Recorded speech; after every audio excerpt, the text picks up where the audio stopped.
Nalubog sa baha ang nasa 200 ektarya ng palayan sa Nasugbu, Batangas, bunsod ng pag-ulan. Narito ang report ni Denise Abante ng GMA Regional TV Balitang Southern Tagalog.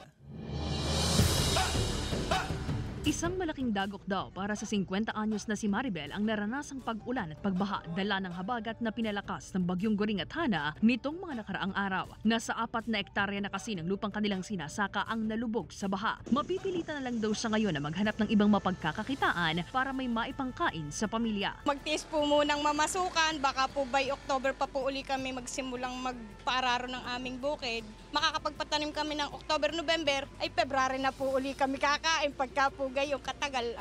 Ayon sa Municipal Agriculture Office ng Nasugbu, nasa 182 magsasaka sa bayan ang apektado matapos malubog sa baha ang mahigit 200 ektaryang sakahan. Ayon sa Nasugbu LGU, nakahanda ang ayudang ibibigay sa mga apektadong magsasaka. Nagpo-purchase naman po kami ng ibang intervention na pwede naman ibigay sa rice farmer. Inuna lang muna namin yung rice farmer.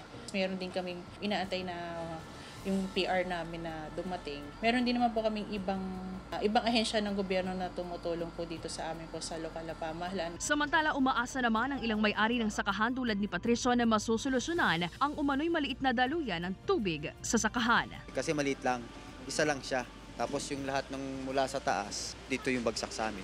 Pag naayos po yun, Siguro mas mabilis yung baba ng tubig. Pero may tubig pa rin. Ayon sa mga may-ari ng sakahan, posibleng tumagal lamang ng 3 hanggang 4 na araw ang baha sa kanilang sakahan sakaling mapalakihan ang daluyan ng tubig. Pinag-aaralan na rin daw ng Nasugbu LGU ang hakbang na ito. Sa ngayon, humuhupa na raw ang baha sa lugar. Mula sa GMA Regional TV Balitang Southern Tagalog, Denise Abante, nagbabalita para sa GMA Integrated News.